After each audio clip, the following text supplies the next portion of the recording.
Hello बच्चों, आशा करता हूँ आप सभी स्वस्थ होंगे और मजे में अपना पढ़ाई कर रहे होंगे। तो आज की इस वीडियो में हम 12th क्लास हिंदी का चैप्टर नंबर 1 बातचीत का वीवीआई ऑब्जेक्टिव क्वेश्चन करने वाले हैं। इस वीडियो में आपको सभी वीवीआई ऑब्जेक्टिव क्वेश्चन करा दिया जाएगा चैप्टर नंबर 1 बातचीत का। तो वीडियो को पूरा देखिए और ऑब्जेक्टिव क्वेश्चन याद कर लीजिए। जो याद नहीं होगा आपको उसको लिख कर कॉपी पर याद कर लीजिए। चलिए वीडियो को शुरू करते हैं। 1 नंबर हमारा क्वेश्चन है यहाँ पर, बालकृष्ण भट्ट की रचना निम्न में से कौन सी है। तो बालकृष्ण भट्ट की रचना इनमें से कौन सी है। तो बालकृष्ण भट्ट क्या लिखे हैं, बातचीत लिखे हैं। तो हमारा बातचीत यहाँ पर सही आंसर हो जाएगा 1। बालकृष्ण भट्ट की रचना क्या है, बातचीत है। फिर अगला हमारा यहाँ पर 2 नंबर क्वेश्चन है, बातचीत के जरिए भाप बनकर क्या बाहर निकल जाता है। तो बातचीत के जरिए भाप बनकर मवाद या धुआं निकल जाता है बाहर। बातचीत के जरिए क्या भाप बनकर बाहर निकलता है, मवाद या धुआं बाहर निकल जाता है भाप बनकर। अगला क्वेश्चन है, बालकृष्ण भट्ट की माता का क्या नाम था। बालकृष्ण भट्ट की माँ का नाम था पार्वती देवी नाम था। तो हमारा सी नंबर आंसर सही हो जाएगा, पार्वती देवी। अगला क्वेश्चन है, निबंध लेखक की दृष्टि से भारतेंदु युग कैसा है। तो निबंध लेखक की दृष्टि से भारतेंदु युग उर्वर है। यहाँ पर याद कर लीजिएगा, उर्वर है। अगला क्वेश्चन है हमारा, बातचीत शीर्षक निबंध के अनुसार जो कुछ मवाद या धुआं जमा रहता है वह भाप बनकर निकल पड़ता है कैसे। यानी कैसे निकल पड़ता है। तो बातचीत के जरिए निकल पड़ता है। यहाँ की हमारे मन में कुछ किसी के ऊपर कुछ डाउट रहता है तो हम उससे बातचीत करते हैं तो भाप बन के सब मवाद या धुआं निकल जाता है। यानी हम अपने मन को हल्का महसूस करते हैं बातचीत करने के बाद। किसी के खिलाफ आपके मन में कुछ विवाद चल रहा है तो आप उससे बात कीजिए, आपका मन हल्का स्वच्छ हो जाएगा। तो बातचीत के जरिए निकल जाता है मवाद या धुआं। और अगला क्वेश्चन है, जैसा काम वैसा परिणाम किस लेखक द्वारा रचित प्रहसन है। तो ये बालकृष्ण भट्ट लिखे हैं, जैसा काम वैसा परिणाम। अगला क्वेश्चन है हमारा, बालकृष्ण भट्ट के पिता का क्या नाम था। बालकृष्ण भट्ट के पिता का नाम बेनी प्रसाद था जो कि एक व्यापारी थे पैसे से। अगला है, दमयंती स्वयंवर किस लेखक की रचना है। दमयंती स्वयंवर ये है बालकृष्ण भट्ट की। इसमें बहुत से बच्चे को कंफ्यूजन होता है। एक और क्वेश्चन है, आगे आएगा आपको बताता हूँ। अगला क्वेश्चन यहाँ पर, बालकृष्ण भट्ट की रचना बातचीत क्या है। तो बातचीत जो है वह ललित निबंध है। बालकृष्ण भट्ट की रचना बातचीत ललित निबंध है। अगला क्वेश्चन है, बातचीत बालकृष्ण भट्ट किस युग के निबंधकार थे। बालकृष्ण भट्ट जो थे वह भारतेंदु युग के निबंधकार थे। अगला क्वेश्चन है हमारा यहाँ पर, मनुष्य की बातचीत का उत्तम तरीका क्या है। यानी मनुष्य की बातचीत का सबसे उत्तम तरीका क्या होगा। तो सबसे उत्तम तरीका होगा अवाक होकर अपने से बातचीत करना। यानी कि मनुष्य जब अपने से बातचीत करने लगता है अकेले में, वही सबसे उत्तम तरीका है बातचीत का। यानी कि बातचीत चैप्टर में यही बताया गया है बातचीत के बारे में, बातचीत कैसे किया जाता है, कितने लोगों के बीच में बातचीत असल बातचीत हो सकती है, यही सब बताया गया है। आप लोग पढ़े होंगे। अगला यहाँ पर क्वेश्चन है, संवाद में सबसे महत्वपूर्ण क्या है। संवाद में जो सबसे महत्वपूर्ण है वो आत्मीयता है बच्चों। सबसे महत्वपूर्ण क्या होगा, आत्मीयता होगा। अगला क्वेश्चन है, बालकृष्ण भट्ट का जन्म कब हुआ था बताइए। बालकृष्ण भट्ट का जन्म 23 जून 1844 में हुआ था। उनका निधन आप लोग कमेंट में बताइए। उनका मृत्यु कब हुआ था बालकृष्ण भट्ट का, कमेंट में आप लोग कीजिए। तो इसका क्या हो जाएगा, 23 जून 1844 हो जाएगा। यहाँ पर आइए अगला क्वेश्चन देखते हैं। नेक्स्ट क्वेश्चन थोड़ा सा जूम कर लेते हैं, आपको अच्छा से दिखाई दे। चलिए शुरू करते हैं। यही जो क्वेश्चन है जो मैं आपको बता रहा था, संयुक्ता स्वयंवर रचना किन की है। तो संयुक्ता स्वयंवर कहेगा तो ये हो जाएगा श्रीनिवास दास हो जाएगा। और यहाँ पर एक है क्वेश्चन, यहाँ पर आप लोग देख रहे होंगे, दमयंती स्वयंवर कहेगा तो बालकृष्ण भट्ट, यहीं भी स्वयंवर है। और यहाँ पर देखेंगे यहाँ पर भी स्वयंवर लगा हुआ है। यानी कि यहाँ पर जब कहेगा दमयंती स्वयंवर कहेगा तो आपको बालकृष्ण भट्ट मारना है। और यहीं पर जब कह देगा संयुक्ता स्वयंवर तो श्रीनिवास दास आपको मारना होगा ऑप्शन में। अगला क्वेश्चन देखिए, बालकृष्ण भट्ट नहीं, अगला क्वेश्चन है, बातचीत शीर्षक निबंध के अनुसार रस का समुद्र किन की बातचीत में उमड़ता चला जाता है। तो किन की बातचीत में, 2 हम सहेलियों की बातचीत में। यानी कि 2 हम सहेलियों की जब बातचीत होती है तो उनकी बातचीत खत्म ही नहीं होती है, खत्म होने का नाम ही नहीं लेता है। अगला क्वेश्चन है हमारा, वाद विवाद संवाद क्या है। वाद विवाद संवाद क्या है, आलोचनात्मक निबंधों की एक पुस्तक है।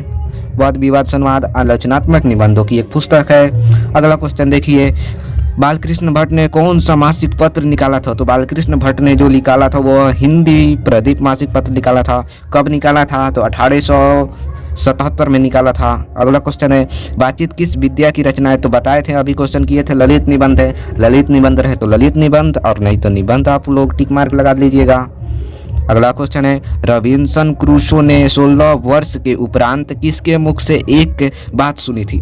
तो फ्राइडे के मुंह से एक बात सुनी थी। जो रॉबिन्सन क्रूसो था ना दोस्तों, वो बच्चों रॉबिन्सन क्रूसो 16 वर्षों तक जंगल में रहा था, जानवरों के बीच रहा था। उसके बाद आया था बाहर, तो मनुष्य जो था जिसका नाम था फ्राइडे, उसके मुख से एक बात सुनी थी। बातचीत शीर्षक निबंध के निबंधकार कौन है? तो बातचीत के निबंधकार तो आप लोग जानते ही हैं, बालकृष्ण भट्ट हैं, वही तो पढ़ रहे हैं हम, बातचीत बालकृष्ण भट्ट बातचीत के निबंधकार। अगला क्वेश्चन है बातचीत के माध्यम से बालकृष्ण भट्ट क्या बतलाना चाहते हैं? बातचीत के माध्यम से बालकृष्ण भट्ट हमें क्या बतलाना चाहते हैं? बातचीत की शैली, यानी कि हमें बातचीत कैसे करना चाहिए बच्चों, वही बालकृष्ण भट्ट बताना चाहते हैं। अगला क्वेश्चन है भट्ट जी को किसने अंग्रेजी साहित्य के एडिशन और स्टील की श्रेणी में रखा है? तो किसने रखा है? रामचंद्र शुक्ल जी ने रखा है। तो ऑप्शन नंबर सी हमारा सही हो जाएगा। अगला क्वेश्चन है हमारा बालकृष्ण भट्ट का निवास स्थान कौन सा है? बालकृष्ण भट्ट कहाँ के रहने वाले थे? तो बालकृष्ण भट्ट इलाहाबाद उत्तर प्रदेश के रहने वाले थे। पूछेगा आपसे बालकृष्ण भट्ट कहाँ के रहने वाले थे? इलाहाबाद उत्तर प्रदेश के रहने वाले थे। अगला क्वेश्चन है हमारा बालकृष्ण भट्ट ने किस पत्रिका का संपादन किया था? अभी पढ़े थे, यहाँ पर ऊपर पढ़े थे हिंदी प्रदीप, तो हमारा आंसर क्या हो जाएगा? हिंदी प्रदीप नामक पत्रिका का संपादन किया था। अगला क्वेश्चन है बालकृष्ण भट्ट ने हिंदी प्रदीप नामक पत्रिका कब निकाला था? तो आपको लोगों को बताए थे 1877 में निकाले थे। हिंदी प्रदीप नामक पत्रिका बालकृष्ण भट्ट ने 1877 में निकाले थे। अगला क्वेश्चन है हमारा बालकृष्ण भट्ट के पिता पेशे से क्या थे? तो पेशे से आपको भी बताए थे, व्यापारी थे पेशे से। बालकृष्ण भट्ट के पिता का नाम क्या था? कमेंट में कीजिए जल्दी से जल्दी, बालकृष्ण भट्ट के पिता का नाम कमेंट कीजिए। और उनका मृत्यु कब हुआ था ये भी पूछे थे, ये भी कमेंट में बताइए। और कौन सा उपन्यास बालकृष्ण भट्ट द्वारा रचित है? तो कौन सा उपन्यास है? 100 बयान एक सुजान जो है उपन्यास बालकृष्ण भट्ट द्वारा रचित है, बालकृष्ण भट्ट इसको लिखे हैं।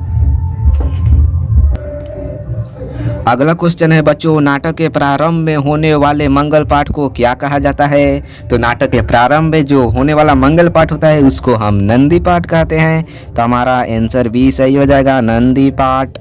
अगला क्वेश्चन देखिए, अगला क्वेश्चन है रॉबिन्सन क्रूसो को कब तक मनुष्य का मुख देखने को नहीं मिला था? तो आपको बताए थे 16 वर्षों तक मनुष्य का मुंह देखने को नहीं मिला था रॉबिन्सन क्रूसो को। 16 वर्ष तक वो जंगलों के बीच में, जानवरों के बीच में रहा, जंगल में। अगला क्वेश्चन है बोलने से ही मनुष्य के रूप का साक्षात्कार होता है, यह किसने कहा था? तो मनुष्य का साक्षात्कार होता है, ये किसने कहा था? तो एडिसन, बेन जॉनसन ने कहा था। और एडिसन ने आपको पता ही होगा क्या कहा था। तो असल बातचीत सिर्फ 2 व्यक्तियों में हो सकती है, ये किसने कहा था? तो ये जो कहा था एडिसन ने कहा था। जब पूछेगा असल बातचीत 2 व्यक्ति में हो सकती है, किसने कहा था? एडिसन ने कहा था। और बोलने से मनुष्य के रूप का साक्षात्कार होता है, यानी कि मनुष्य जब तक बोलता नहीं है तब तक उसका गुण और दोष प्रकट नहीं होता है। तो ये बेन जॉनसन ने कहा था, यानी कि साक्षात्कार का मतलब यही होता है कि मनुष्य का जो असली रूप होता है वह प्रकट नहीं होता है सामने। जब मनुष्य बोलेगा ही नहीं तो कैसे आप पता कर सकते हैं वो आदमी कैसा है? तो ये बेन जॉनसन कहे थे। और असल बातचीत यानी अगर असल बातचीत होगा तो वो 2 व्यक्ति में होगा, एडिसन कहे थे। अगला क्वेश्चन है हमारा एडिसन के अनुसार असल बातचीत कितने लोगों में हो सकती है? तो अभी बताएं 2 व्यक्तियों में असल बातचीत हो सकती है एडिसन के अनुसार।